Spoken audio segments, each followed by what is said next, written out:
Bulan Kebangsaan Keluarga Malaysia yang dikasihi. Bertemu lagi kita dalam Pastikan Sahih minggu ini, edisi Isnin 22 Ogos 2022. Sertai pelbagai pertandingan bersempena dengan Bulan Kebangsaan. Bersama saya, Nadine Nordin.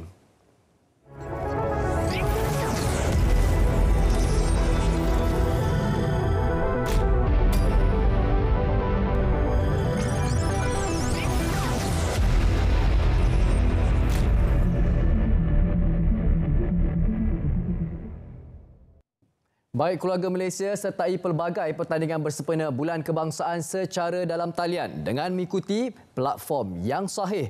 Anda boleh layari laman sesawang merdeka360.my untuk mengetahui dan menyertai pelbagai pertandingan secara dalam talian bersempena dengan Bulan Kebangsaan. Kita mulakan dengan segmen sahih.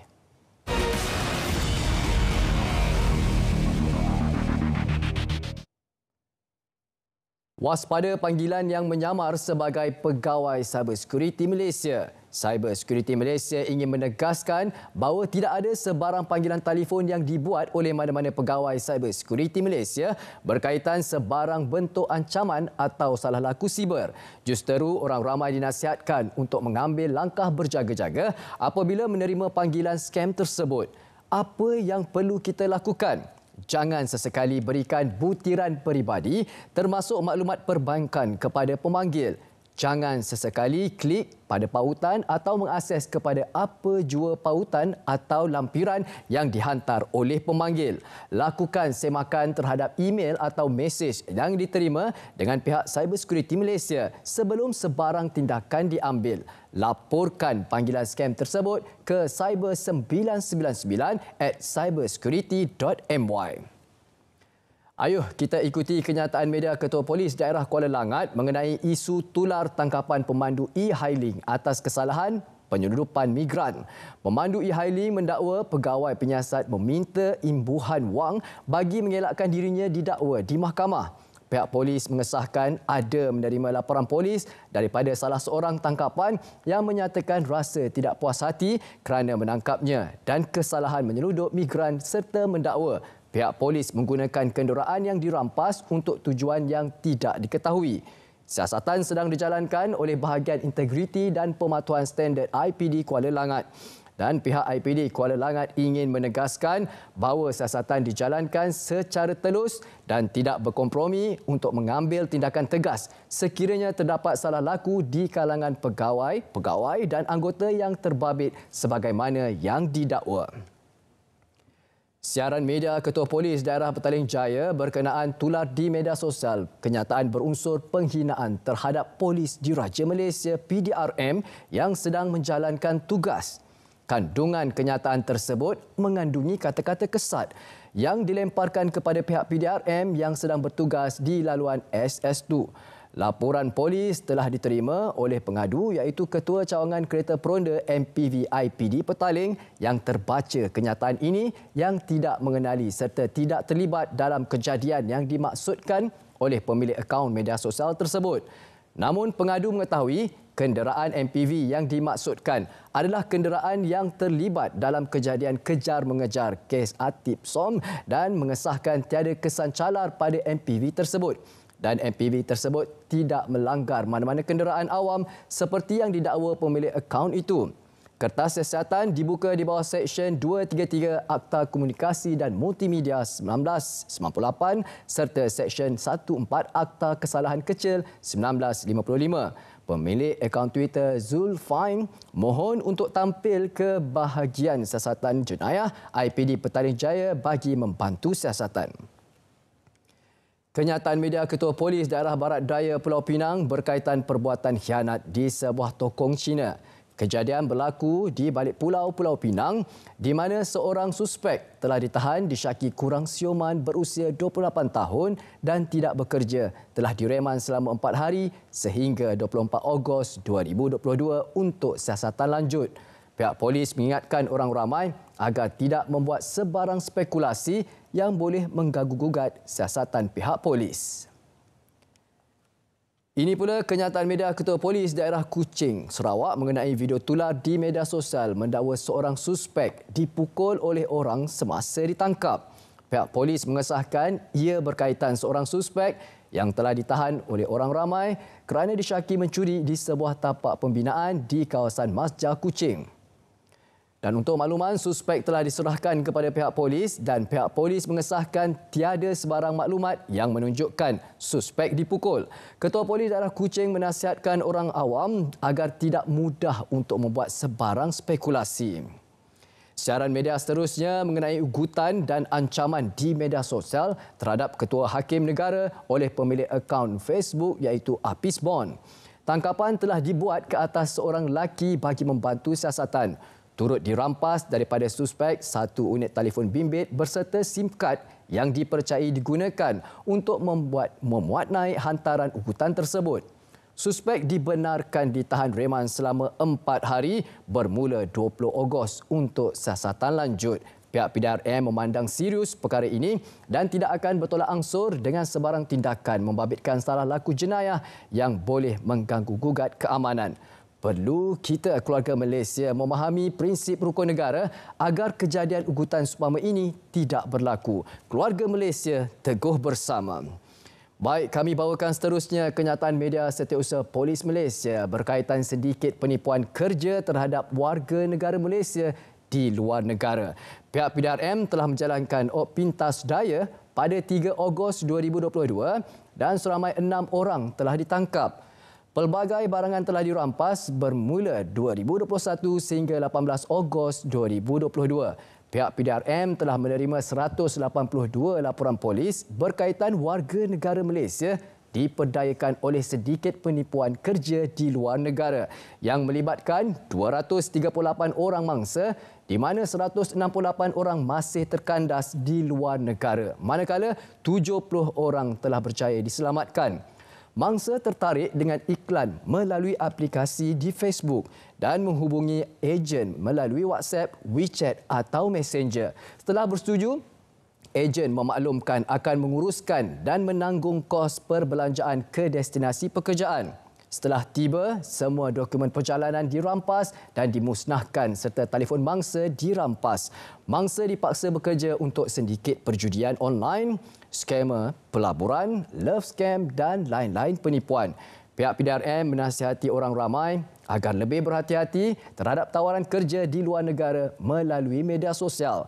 Kepada anda yang mempunyai sebarang maklumat mengenai perkara tersebut, boleh menghubungi Balai Polis yang berdekatan. Perkongsian di Facebook page Dewan Bandaraya Kuala Lumpur berkenaan penahanan pelaku vandalisme oleh Jabatan Penguatkuasa yang menahan individu yang dapati merosakkan jalur gemilang yang dipasang oleh pihak DBKL di Brickfield. Mohon keluarga Malaysia sama-sama bekerjasama dalam membanteras gejala tidak bermoral ini. Rakam dan laporkan apa sahaja kejadian vandalisme agar kegiatan tidak bermoral ini dapat kita hapuskan. Ingat, keluarga Malaysia teguh bersama. Hentikan spekulasi, hapuskan berita yang tidak pasti. Tak pasti, jangan kongsi. Berat seketika kembali selepas ini.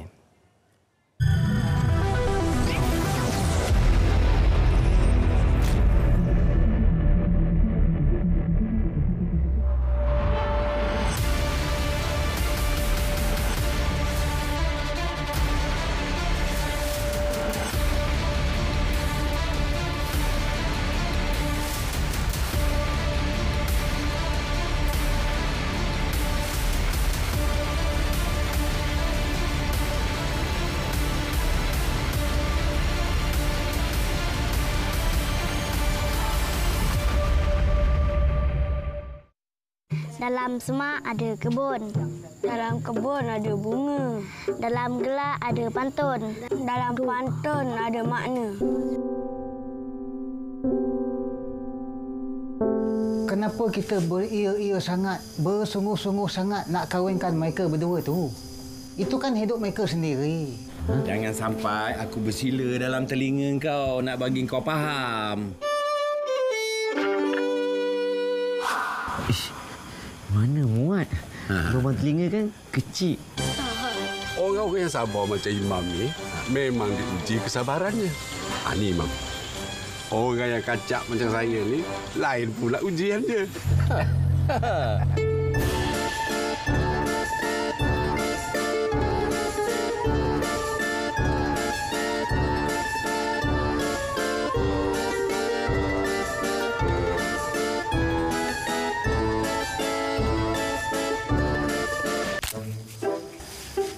Susah nak pegang. Takut lemah pula biskut ni.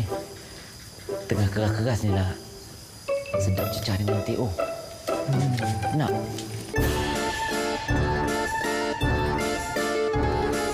Aku terima nikahnya. Abang buat apa tu? Nyamuk. Dah tahu banyak nyamuk masuklah yang duduk menderita kat luar tu buat apa? Bukan parang baru ditepa. Parang ada dari dahulu. Bukan sekarang baru berjumpa. Memang dah janji. Tak kala dulu.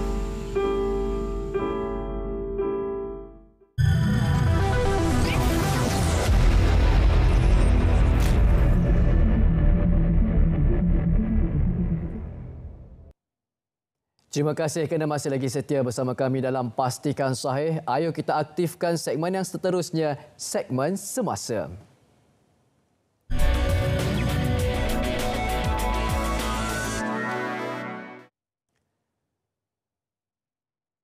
Yang Amat Berhormat Perdana Menteri Datuk Seri Ismail Sabri bin Yaakob menyertai hampir 10,000 jemaah di Masjid Putra untuk solat hajat dan berzikir pada program Munajat Keluarga Malaysia. Turut serta ialah beberapa menteri kabinet. Solat Isyak diimamkan oleh Imam Besar Masjid Putra, manakala solat hajat pula diimamkan Mufti Wilayah Persekutuan Datuk Dr. Luqman Abdullah. Ia disusuli bacaan zikir munajat dan kasidah dipimpin secara bersama oleh beberapa selebriti terkenal seperti Munif Ahmad. Yang Amat Berhormat Perdana Menteri turut menyampaikan bantuan kepada 20 buah pusat tahfiz, pondok, institusi kebajikan dan rumah anak-anak yatim. Program Munajat Keluarga Malaysia Anjuran Yayasan Dakwah Islamiah Malaysia (YADIM) diadakan bersempena setahun Yang Amat Berhormat Perdana Menteri menerajui kerajaan. Munajat Keluarga Malaysia itu dijalankan serentak di 6 lokasi iaitu Putrajaya, Kedah, Pahang, Sabah, Sarawak dan Johor. Datuk Seri Ismail Sabri bin Yaakob mengangkat sumpah sebagai Perdana Menteri Malaysia ke-9 pada 21 Ogos 2021. Keperluan bagi Jabatan Kemajuan Islam Malaysia JAKIM bekerjasama dengan pihak berkuatkuasa tempatan PBT dalam memudahkan cara pemberian sijil halal kepada pengusaha perusahaan mikro dan kecil PMK. Ini berikutan proses permohonan dan kelulusan sijil halal merupakan proses yang mudah. Pemohon hanya perlu memenuhi prosedur operasi standard SOP yang telah ditetapkan sebelum sijil halal diluluskan. Payah pun. Tapi ada kena ikut syarat-syarat dia, bukan kita nak beri sebarangan. Sebab tu di Malaysia ni saya pergi di seluruh negara-negara orang Islam, apabila sebut tentang halal Malaysia ni, halal yang memang dihormati oleh negara-negara umat Islam, termasuk negara-negara Arab, yang mereka letakkan Malaysia ni piawai yang begitu standard, kualiti dia cukup dijaga. Tindakan penguatkuasaan terhadap mana-mana kumpulan ajaran sesat adalah tertakluk di bawah bidang kuasa Jabatan Agama Islam di peringkat negeri. Masih terdapat kekeliruan dalam kalangan masyarakat bahawa perkara itu di bawah tanggungjawab iaitu Jabatan Kemajuan Islam Malaysia JAKIM. JAKIM hanya menyelaras aduan yang disampaikan oleh masyarakat. JAKIM ni hanyalah penyelaras saja. Dari segi orang kata bidang kuasa, dari segi sumber kuasanya ialah daripada pihak Jabatan Agama Negeri ataupun pihak berkuasa agama negeri. JAKIM tu orang kata kalau ada maklum pada kita akan report. Kalau berlaku di Perak, kita akan hubungi dengan Jabatan Agama Islam Perak untuk bertindak. Kalau berlaku di Selangor, kita akan kontak dengan Jabatan Agama Islam Selangor. Itu kerja kita hanya melaras untuk nak bertindak terhadap kumpulan-kumpulan tersebut. Kementerian Kesihatan KKM berjaya menyelesaikan kes rawatan tertunggak bukan COVID-19 di hospital kerajaan di seluruh negara. Sebanyak 92% setakat ini daripada jumlah 57,355 kes dilaporkan pada September 2021. Menteri Kesihatan Yang Berhormat Khairi Jamaluddin berkata, kementerian kini dalam usaha untuk menyelesaikan baki 4,833 kes rawatan yang tertunggak itu dalam tempoh terdekat. Beliau berkata penyelesaian kes tertunggak itu disumbangkan oleh beberapa inisiatif KKM termasuk penyumber luaran pesakit hospital kerajaan ke hospital swasta. Turut mengumumkan sejumlah 4,053 pegawai perubatan, pegawai pergigian dan pegawai farmasi telah berjaya ditawarkan lantikan tetap oleh Suruhanjaya Perkhidmatan Awam SPA setakat minggu lepas. Katanya jumlah pelantikan itu merupakan urusan pengambilan jawatan tetap terbesar pernah dilaksanakan sejak 2016. Baik, seterusnya, Kementerian Perdagangan Dalam Negeri dan Hal Ehwal Pengguna KPDN-HEP menggesa premis perniagaan makanan menurunkan kembali harga jualan mereka mengikut harga semasa barangan mentah. Ia susulan harga barangan mentah di pasaran semakin menunjukkan penurunan seperti harga ayam segar. Tindakan kompaun boleh dikenakan terhadap mana-mana peniaga sekiranya terdapat laporan dan mengesan berlakunya harga jualan tidak berpatutan serta tidak munasabah. Kalau ada laporan, contohnya dia kata 2 minggu lepas dia beli harga sekian. Kemudian hari ini beli harga meningkat yang mendadak. Kita berdasarkan laporan tersebut kita boleh siasat. Sekarang ni dari segi detail tak ada, tapi di setiap negeri ada.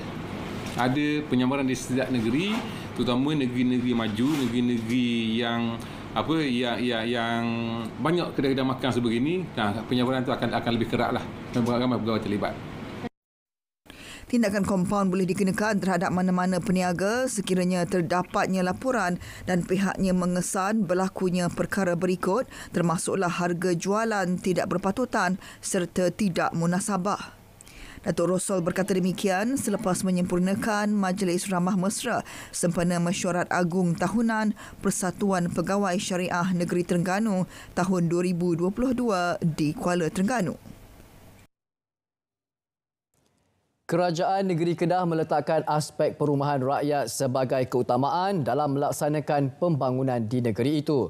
Pada dasarnya, kerajaan telah menyediakan perancangan yang rapi dan secara komprehensif bagi memenuhi keperluan perumahan rakyat. Kerajaan negeri sentiasa komited dalam melaksanakan pembangunan rumah mampu milik kepada golongan sasar. Menteri Besar Kedah Datuk Seri Muhammad Sanusi Makno berkata, kerajaan negeri sentiasa komited dalam melaksanakan pembangunan rumah mampu milik kepada golongan sasar. Ia seiring dengan hasrat untuk memastikan pembangunan sektor perumahan yang berdaya huni serta teratur dapat dinikmati oleh mereka yang kurang berkemampuan, terutamanya golongan B40 dan M40. Keprihatinan kerajaan bukan hanya cakap-cakap kosong tetapi ia direalisasikan melalui Kementerian Perumahan dan Kerajaan Tempatan di mana kerajaan telah merangka perancangan 1 juta rumah mampu milik dalam tempoh 10 tahun 2018-2028 yang akan dilaksanakan oleh agensi-agensi persekutuan kerajaan negeri serta pihak swasta bagi manfaat B40. Datuk Seri Muhammad Sanusi berucap demikian pada Majlis Pecah Tanah Projek Perbandaran Mampu Milik Darul Aman Legenda di Sungai Petani. 2 pusat pemindahan sementara PPS banjir di Johor Bahru yang menempatkan 77 penduduk daripada 25 keluarga ditutup pukul 6 petang semalam. Penduduk kembali semula ke kediaman masing-masing selepas air surut dan cuaca baik sepanjang hari. Jawatan Kuasa Pengurusan Bencana Daerah dalam kenyataan memaklumkan Dewan Raya Kampung Melayu Batu 10 Skudai yang sebelum itu menempatkan 35 penduduk mula dibuka pukul 7 malam kemarin akibat hujan lebat berterusan selain pembukaan pintu air Sungai Skudai. Manakala lebih 40 penduduk ditempatkan di Sekolah Kebangsaan Bukit Mutiara sejak pukul 8 malam. Penduduk mula kembali secara berperingkat selepas membersihkan kediaman masing-masing. Pelbagai agensi terlibat sepanjang PPS beroperasi termasuk Angkatan Pertahanan Awam, Kementerian Kesihatan, Rela, Polis Juraja Malaysia PDRM dan Jabatan Kebajikan Masyarakat.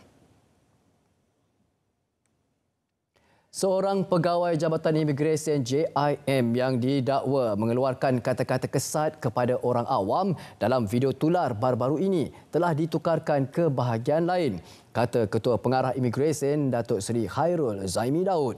Meskipun hasil siasatan awal mendapati terdapat unsur provokasi daripada orang awam, namun pihaknya memandang serius tindakan pegawai tersebut yang dipercayai kejadian berlaku di Shah Alam, Selangor. Sebelum ini tular di media sosial video berdurasi 26 saat apabila seorang lelaki berusia 50-an berang kerana tidak mendapat layanan sewajarnya ketika membuat pasport di kaunter imigresen Pusat Transformasi Bandar UTC, Seksyen 14 Shah Alam. Ketua Pengarah Imigresen berpendapat pegawai imigresen seharusnya lebih bijak mengawalkan diri dan mengambil sikap profesional apabila berdepan provokasi lisan oleh orang awam kerana mereka telah diberi latihan dan tunjuk ajar mencukupi. Pelbagai kemudahan disediakan untuk orang ramai memperbaharui pasport mereka seperti permohonan dalam talian dan pemanjangan waktu operasi termasuk Sabtu dan Ahad. JIM ingin menegaskan bahawa tiada kompromi terhadap pegawai yang bersikap tidak profesional dan dalam masa yang sama, jabatan juga akan mengambil tindakan sewajarnya terhadap mana-mana pihak yang cuba memburukkan imej dan kredibiliti jabatan. Teruja melihat kanak-kanak memakai pesanan tradisional Melayu lengkap bersampin, tanjak dan baju layar ala pahlawan dulu kala telah mendorong pemilik Momazin Store iaitu Sazilina Jamaluddin menghasilkan busana merdeka. Bukan hanya menyemai semangat patriotik, ia juga mampu memartabatkan dan melestarikan pemakaian busana Melayu sejak dari kecil. Idea tersebut terhasil dan mendapat ilham daripada anak lelaki beliau pada tahun 2018. Datang daripada anak lelaki saya lah. Masa tahun 2018 dia nak pakai baju merdeka. Jadi saya fikir baju apa yang sesuai untuk dia pakai lah. Saya jahitkan yang paling mudah sekali masa tu inilah baju layang. Teruja dan gembira dapat menghasilkan baju busana merdeka ni untuk anak-anak pakai ke sekolah. Diorang suka kan masuk pertandingan dan jadi juara. Itulah perasaan saya teruja dan amat gembira lah kalau anak-anak ataupun pelanggan saya pakai dengan sempurna dan cantik. Pastikan saya berehat sekali lagi kembali selepas ini dengan segmen yang terakhir iaitu segmen notifikasi. Terus setia bersama kami.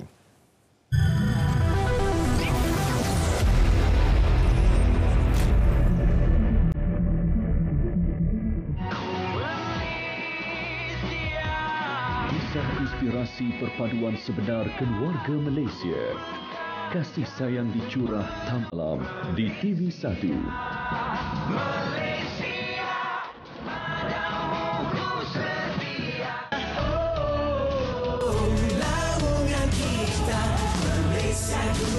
Perpaduan kita dengan kerajaan tidak ada masalah apapun.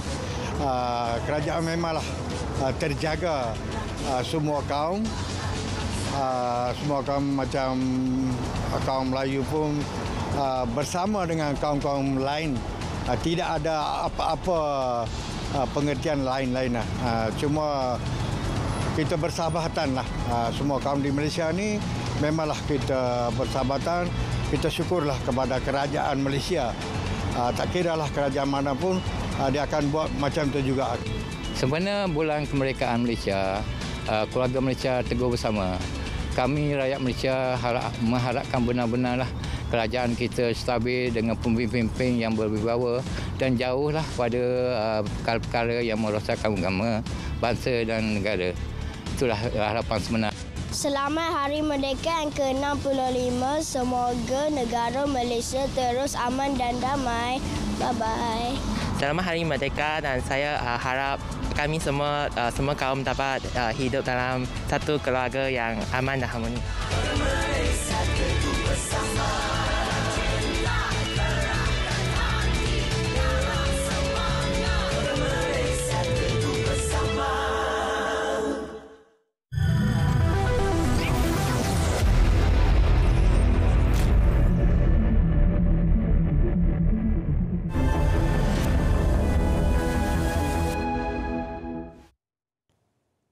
Keluarga Malaysia teguh bersama. Terima kasih kerana masih lagi setia bersama kami dan seperti biasa untuk minit-minit yang terakhir, di segmen yang terakhir kami bawakan segmen notifikasi di mana hebahan yang perlu diwar-warkan buat anda untuk anda sertai. Ayo kita mulakan.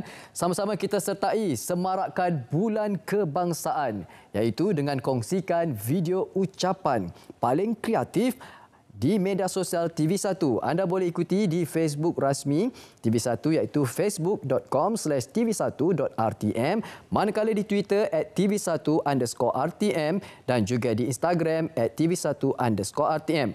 Hadiah menarik menanti anda dan tertakluk pada terma dan syarat. Ayo sama-sama kita kongsikan video ucapan paling kreatif di media sosial TV1. Dan ini pula kami bawakan sayembara Sajak Merdeka 2022. Tarikh penyertaan pada 1 Julai hingga 31 Ogos 2022. Hadiah wang tunai menanti anda. Tempat ketiga RM500, naib Johan RM800 dan juga Johan akan bawa pulang RM1,000. Jadi anda perlu layari laman sawang ini www.merdeka360.my. Sebarang pertanyaan anda boleh hubungi nombor yang tertera. Kita teruskan dengan Hari Terbuka dan Inovasi LKM Tawau pada 10 September 2022, Sabtu iaitu seawal 7.30 pagi hingga 5 petang. Koko Fun Ride juga ada disertakan pelbagai aktiviti-aktiviti yang berfaedah yang boleh anda sertai bersama dengan keluarga tercinta. Dan ini pula kami bawakan Peranti Siswa Keluarga Malaysia. Permohonan fasa 2 dibuka mulai 1 Ogos hingga 30 September 2022 secara dalam talian iaitu di laman sesawang perantisiswa.kkmm.gov.my. Ini pula kami bawakan kajian nilai patriotisme rakyat Malaysia bermula 30 Julai hingga 16 September 2022. Layari laman sesawang dan juga anda boleh scan QR Code yang tertera.